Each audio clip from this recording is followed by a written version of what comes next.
Crazy weekend. Yeah. Yeah, If I just say a lot of football. Mm-hmm. Let's talk about the biggest storyline in sports, I think, which was the Aaron Rodgers injury. How does his injury impact the Jets' odds going forward? Craig?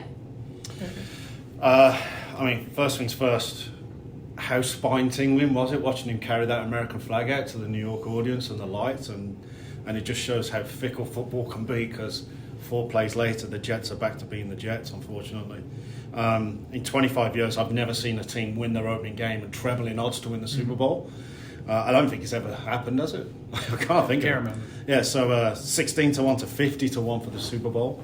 5 to 2 to 5 to 1 for the AFC East, and they went from being a 3-point dog to a 9.5 point dog, but the sharp money's bet it back down to 9. So yeah, significant. Wow. Yeah, no, it's like Craig said. I think it's unprecedented. Having a team, beat a team the caliber of the Bills and then triple in odds. It's shocking, but look, they still have the great defense. Look what the defense did to Josh Allen, made him look average. Obviously they played him well on Monday. They played him well last year. They split with him. So I think it's a little, in my opinion, I think it's a little too much. I don't think it's a sell right away. I mean, look, I haven't been the biggest Zach Wilson fan. I don't think anyone has. Yeah, so, but, again, if you just minimize mistakes, use the running game, and rely on that defense, I don't think you can count them out just yet. I mean, it's a big test this week, but, I think those odds might be a little high. I don't think we should sell the Jets just yet. So you think they still have a chance? Yeah, I'm on Adam's side. It's obviously a huge loss, losing a Hall of Fame quarterback on the first series. But there was a lot of pieces added to this Jets team, and I think going forward, that defense is really rough. Like you said, Josh Allen did not look like the Josh Allen of last year. So I don't think all hope is lost just yet. Obviously a big loss, but not over yet. It does add, though, the fact that the Jets are our biggest loser in the field book, and we're not afraid to go out to 50 to 1. So we're kind of encouraging a bit more action. How much action we'll see after Sunday, we'll find out if we want any more action. That's the problem.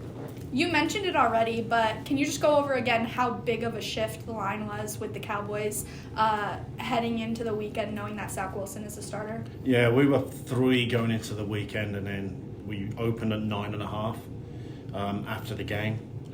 There's been a couple of sharp bets, respected ones, so we're down to +9 now. Do you think we jinxed it a little bit last week when we talked about this? Of course we did. Always. All right.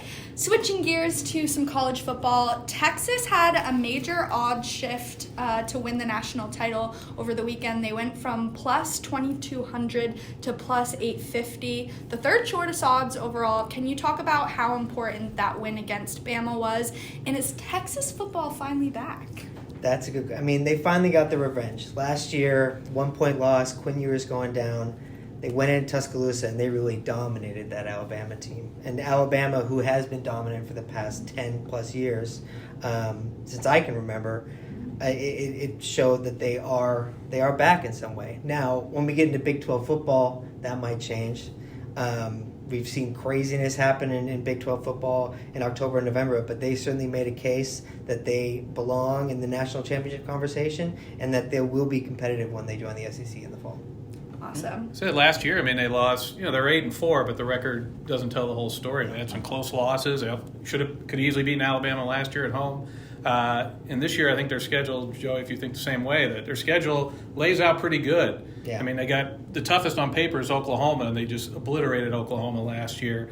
Their toughest games are at home. Kansas State, I believe, is at home. Yes. So the schedule doesn't look too taxing. So, this could be the year the Longhorns get back into national championship contention. I'm a native Texan, so I've followed the program for a while, but they haven't been relevant, since the late 2000s. I think 2009 was when they were in the championship game last. So, but it looks like everything's set up for them to do well and to be in the mix, come January. Yeah. I thought Texas's biggest challenge was Texas themselves.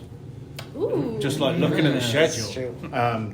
My first thought then was I looked back and looked at teams that beat Alabama the last few years and how they performed after. 4-1 straight up. I think Auburn lost a bowl game after beating Alabama in the last game of the season. But I think Texas is probably their biggest challenge to themselves. I like it. All right, moving on. Colorado. I bet you didn't think that we would be talking about who them wants at to all. talk about Still? that? Yeah. What is this? Talk about Who? No one's talking about them. So Colorado did it again this past weekend, and Shedeur Sanders looks like the real deal. Can you talk about the QB's rise up in the Heisman odd rankings? And did anyone see this coming from Colorado or from Sanders himself? Well, the bettors certainly saw it, and Right. that's what we're seeing. We have our biggest liability in national championship, Pac-12, and Heisman is the Colorado Buffaloes. It's Shedeur Sanders, and yeah, I mean, I give all the credit because there's one person in this room who did not see it coming. That's me. Obviously, they had a lot of players come in, but to have that much success right off the bat is really not heard of. I mean, we saw it a little bit last year with TCU. TCU already had a decent team, but then just the new coach coming in and really kind of put everything together, and they had that good run. But they did not disappoint on Saturday. You know, the first quarter was a little bit shaky, kind of something we saw coming, that it's going to be a much harder defense with Nebraska. But they really wore it down, and obviously the offensive struggles in Nebraska didn't help. You know, a lot of turnovers. Three down series isn't going to help that defense, and they really laid it on them in that second half. And I'm interested to see. This week they have Colorado State, 23-point favorites. We're not expecting it to be very competitive, but the week after we put up Oregon minus 14, and that's going to be the real test for Colorado. Yeah, the execs will be looking at that money line liability next week because there'll be one-way traffic, unfortunately. Joey said it, that Nebraska were not great, but they turned the ball over. You can't expect defenses to hold out short fields all day long, and eventually the defense wore down in the second half. So I'm not a massive buyer yet, but I do think you make your own fortune. There was that pass where it got deflected, popped up in the air, and the running back caught the ball for Colorado. I mean, you make your own luck sometimes, so it's definitely on Coach Prime's side, and Santa Claus over here giving all the customers the money. This might be a little bit of an overreaction, but if Sanders was eligible to be drafted this year, where would you rank him to be taken? Well, I'm certainly not an NFL GM, and I don't know if I have the necessary skills to evaluate quarterbacks, but how I have it, I have him ranked 5th. I saw Mel Kiper put out this week that he thinks he's going to go if he doesn't go this year, next year he's number 1. I really wanted to say, who the hell is Mel Kiper, at that moment. But no, I haven't ranked him 5th. Obviously, there's one quarterback that all NFL GMs I know are drooling over, and that's Caleb Williams. Right. So much so that he's almost going to pull an Eli Manning, John Elway situation and say, well, look, if I don't want to play for your team, I'm not going to. And now with the NIL deals and the different dynamic, the transfer portal in college, they have that ability to do that. So I had number 1 clear, Caleb Williams. Number 2, Drake May from North Carolina. Very good quarterback, very good passer. Number 3, Quinn Ewers. We just saw him beat Alabama. He's and then I have Michael Penix Jr., Washington. Very good passer, kind of putting up the numbers, put it up last year. He's had some injury concerns. And then after that, I have Shedeur Sanders. Next week, when they play Oregon, if they are the Colorado team that Deion thinks they are, then this might change. But at this point, I have him kind of mid-second round if he were to go next year. But I think he's probably going to return to his dad, go play that first year in the Big 12. I don't see him going out to this draft. It's really quarterback heavy. Do they have USC the week after? Yep. Weekend. Mm-hmm. And then we get back to And then, then we get back. Well, look, I mean, his odds are going to plummet as their success rises. Yeah. So, or his odds in his draft position. So, Right. It's correlated. So, if he, like I said, in 2 weeks when he plays Oregon, that'll be the real litmus test and see if he can stack up against real good competition. And then USC the next week. It's quite the 1-2 punch he'll have to deal with. So, it's going to be interesting. But you say that who believed. We know Coach Prime believed. That's why he's calling out everybody and all the naysayers who said that they're going to have a tough season. So, you got to give him credit. I know it's only 2 games, but, the guy's been knocked a lot in his career. When he was a baseball player, he got knocked for playing the World Series and playing NFL, the same day. So, he's got a chip on his shoulder, and he's going to call people out. And, if you don't like Deion Sanders and they keep winning games, you're going to have a lot to listen to because he's going to be calling out anybody and everybody. I mean, speaking of calling out, we already talked about them being heavy favorites, but Colorado State's head coach Jay Norvell took some shots at Deion. Said when he talks to grown-ups, he takes his hat and glasses off. That's what his mom taught him. Do you think that that's going to be bulletin board material for this team? Oh, absolutely. Yes. Yeah, I don't think it's probably the best choice to Not the best strategy. flames on the fire for coaching here. As the number one trash talker in this building, I'm the number one trash talker. not even I'm that daft. All right, so bad move. Bad we move. all agree. Yeah. All right, switching gears. Next question. Can you explain why the Browns are a road favorite in Pittsburgh? We know the Browns have historically struggled against the Steelers. Adam?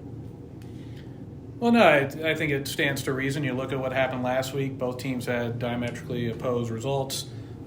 Obviously, the Browns looking good and just dominating the Bengals, holding Joe Burrow to one of his worst games ever. Whether Joe Burrow is 100% healthy, we don't know. And then you couple that with the Steelers' performance. The Steelers were getting a lot of attention, a lot of action last week against a really good team in the 49ers, but 49ers showed that they're still one of the class teams in the NFL. So judging by that, it's not surprising to see Cleveland a small favorite. But as I always say, you can't look at 1 week and think that that's how things are definitely going to pan out. So you could easily flip the script and wouldn't be surprised what happened if the Steelers won easily. But yeah, just what happened last week influences the lines for this week, and that's what happened here. Makes sense. The Browns haven't won a regular season game in Pittsburgh since 2003. Wow, what a stat. And the last time they actually beat them was in a playoff game when they were Steelers were the biggest home favourite, 5.5 points, and that was Big Ben's final game. Do you think they're due for a win, or that doesn't make The sharp money says so. We opened Cleveland -2. It's up to 2.5 now. We saw some more money. So, but it's exactly what Adam says. You've got two polar opposite performances, and that's how the number pans out. Right. Gotcha. Joey, anything to add? Yeah, I think same thing. I had written down that it was a very dominating performance by the 49ers, second only to the Cowboys doing that to the Giants on Sunday night, and vice versa on the stopping Joe Burrow. As Noah told, they were one of the best offenses last year, especially late in the year. So that was said a lot for the Browns. And yeah, there really tends to be a swift reaction after week one until we find out who these NFL teams are, and I think we see that every year, and this is exactly one of those cases. Right. All right. Craig, are you ready? Yeah. Dolphins and the Patriots always seem to have some crazy games. We've seen it. Can you help preview this Sunday night matchup and explain why the odds stand where they are? Go back to Aaron Rodgers to begin with. When Dan Marino tore his Achilles, his very first game back was against the Patriots. Put 47, 48, 49, 50 points. I can't remember. I got tired at the end of the half.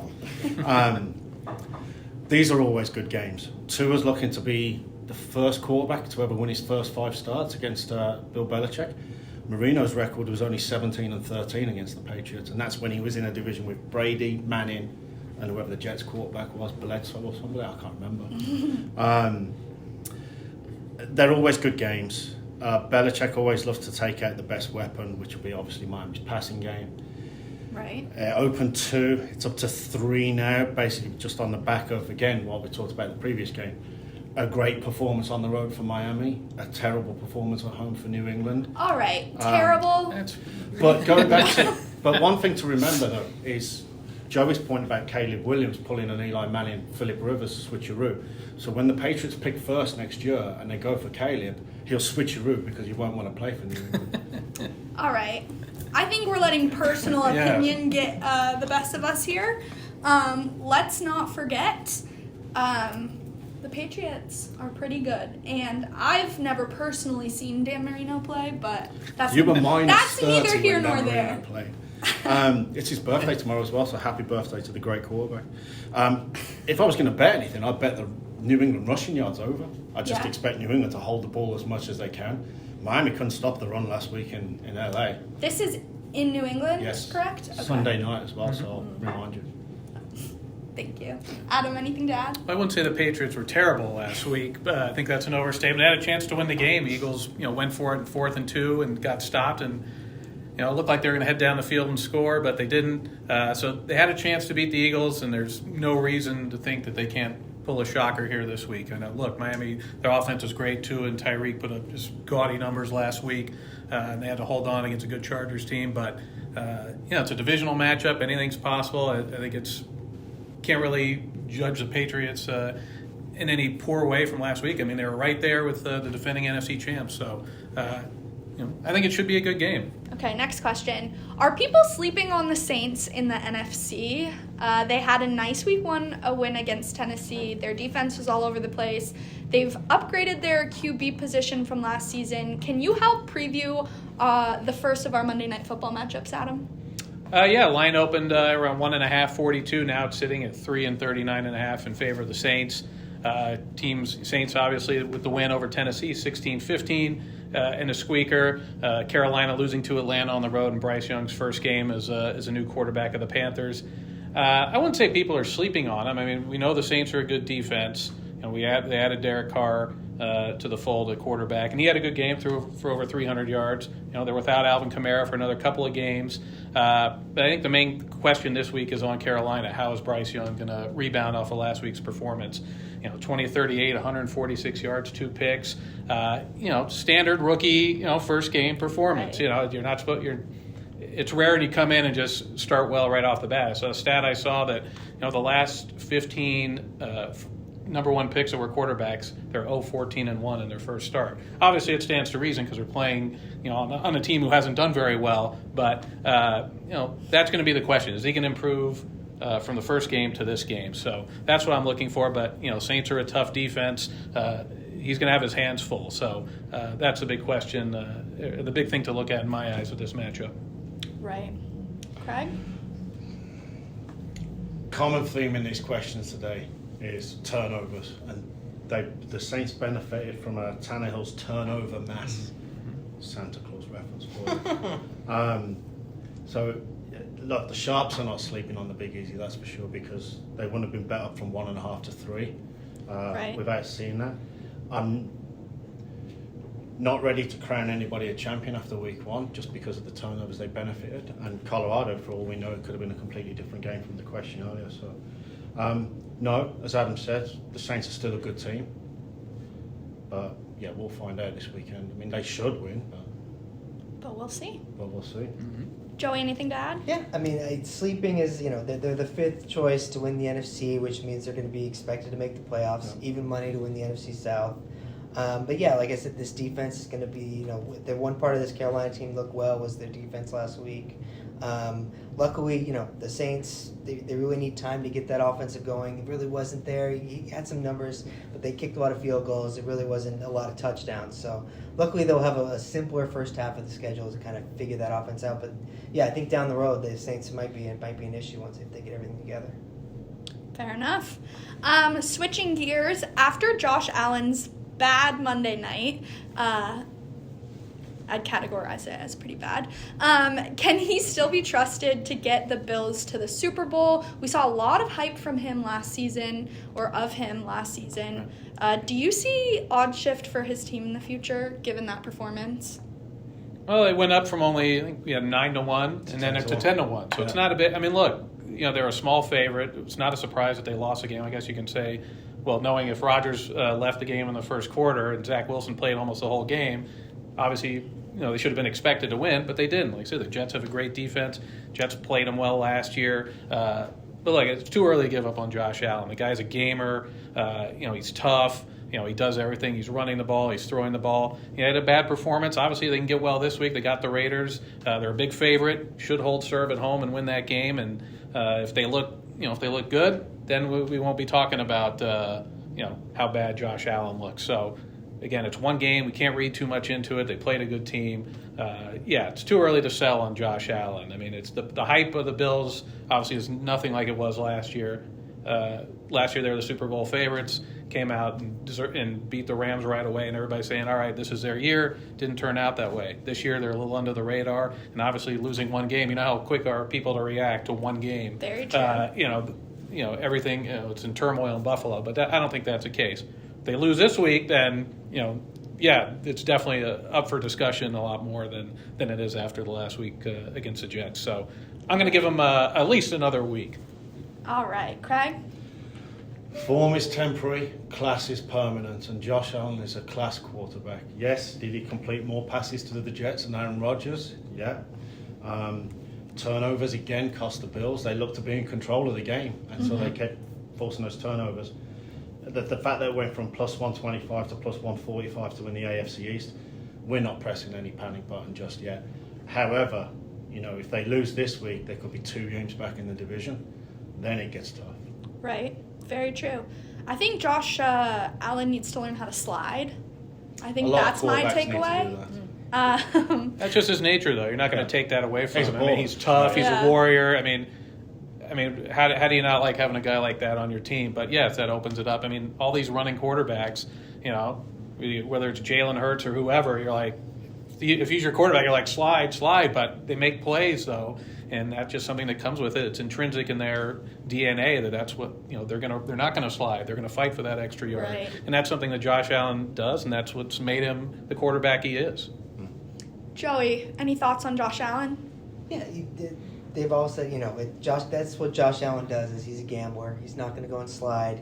He's going to make throws that are questionable at times, but it's worked out for him in the past. And so, it was really kind of a poor performance. You'd especially think the win probability would have went up significantly when Aaron Rodgers go down, and they were leading in that direction, and they kind of blew it at the end. So, I'm not entirely selling, but I do think there are problems in this with the Bills team this year.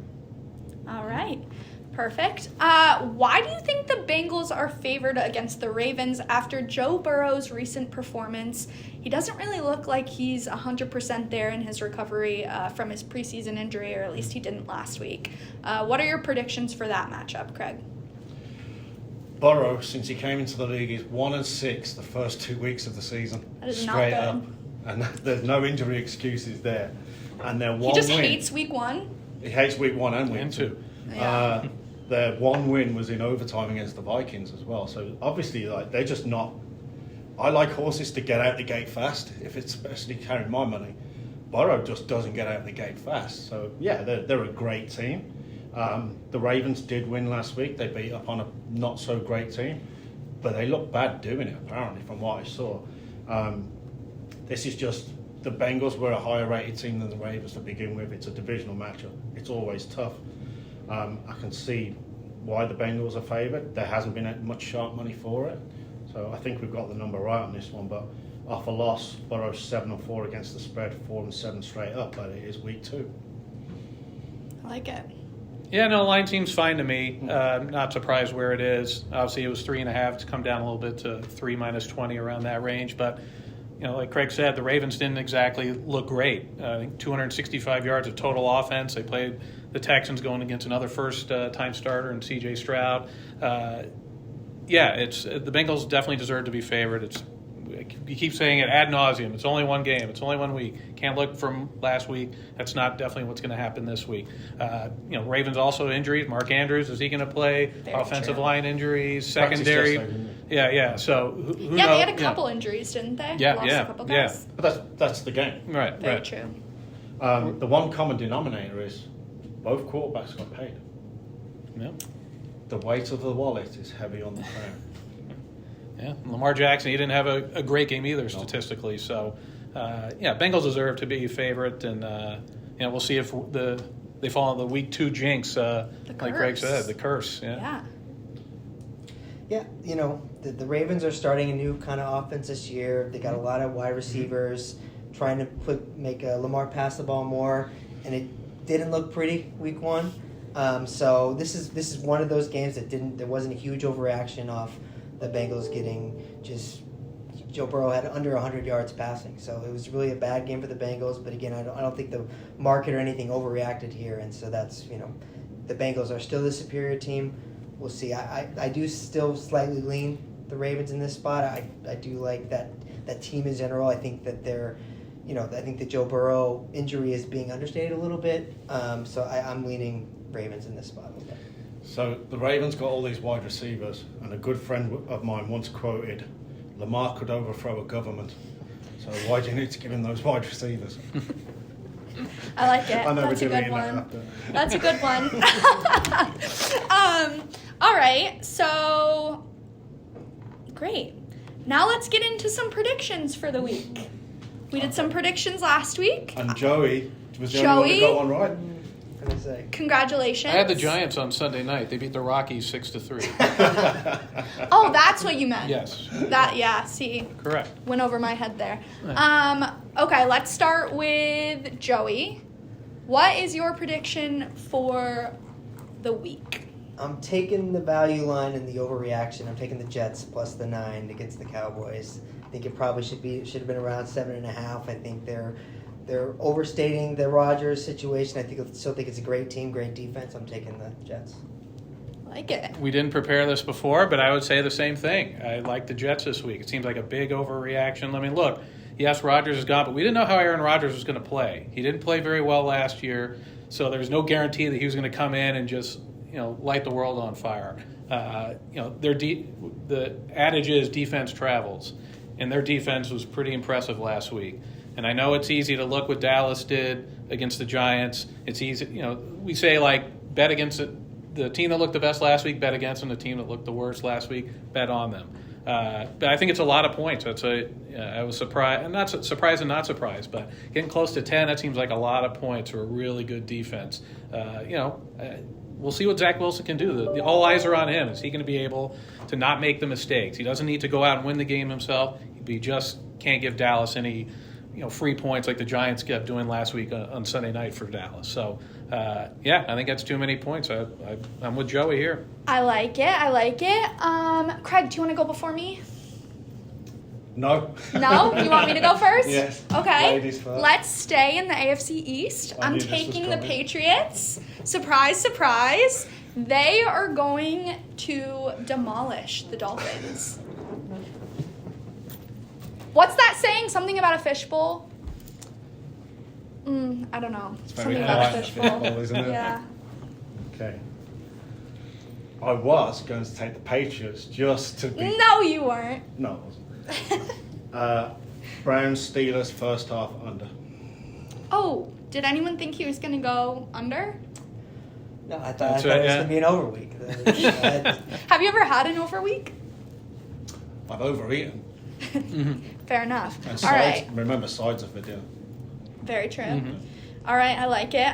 Okay, last question. This isn't on the sheet, but in some alternative universe or in this universe, is there a chance that the Raiders go up 2-0 in the division and all the other teams lose? We have KC, who lost last week. They're playing Jacksonville, yep. We have Raiders playing the Bills, and then we also have Chargers in Denver. So is there an opportunity for the Raiders here? No. There's always an option. It's the NFL. It doesn't have to make sense. So to see if the Raiders would win, it would not surprise me. I mean, it would surprise me, but I've seen anything happen in the NFL. It absolutely could happen. But your question has been 2 games up on everybody. No. Yeah, 2 games up on everybody, probably not. But, yeah, look, it's the NFL, anything can happen. That's why it's so unpredictable, and it keeps people guessing every year. You just don't know what's going to happen from one week to the next. So it'd be tough to write off anybody any given week. Yeah, it's I like about a $3 chance that actually happens. $3? Well, Chargers are minus 145. Yeah, who are the Chargers Chiefs playing? are minus 180. Chargers are playing the Titans. The Chiefs are playing the Jags. And Denver are playing Washington. I minus honestly like 190. all those matchups. I think Fine. Denver will probably win, but I could see Kansas City losing. I'm a hater, though, so that's probably why I see that. Kansas City hater? Yeah, I'm a Kansas City hater. It's bad. It's amazing how good I hate quarterbacks look when barbecue, they've got too. Tyreek Hill running deep. Yeah. And Mahomes definitely missed his wide receivers. I'm just here for Jacksonville, I feel. Really? Yeah, they played tough in the playoffs, Jacksonville, KC. Yeah. They come all the way back from in the Yeah, it playoffs was a against the close one. Chargers. Yep. Yeah, they blew that massive Yep. lead. Yeah. So, all right. We'll see. Thanks, guys. Go Dolphins.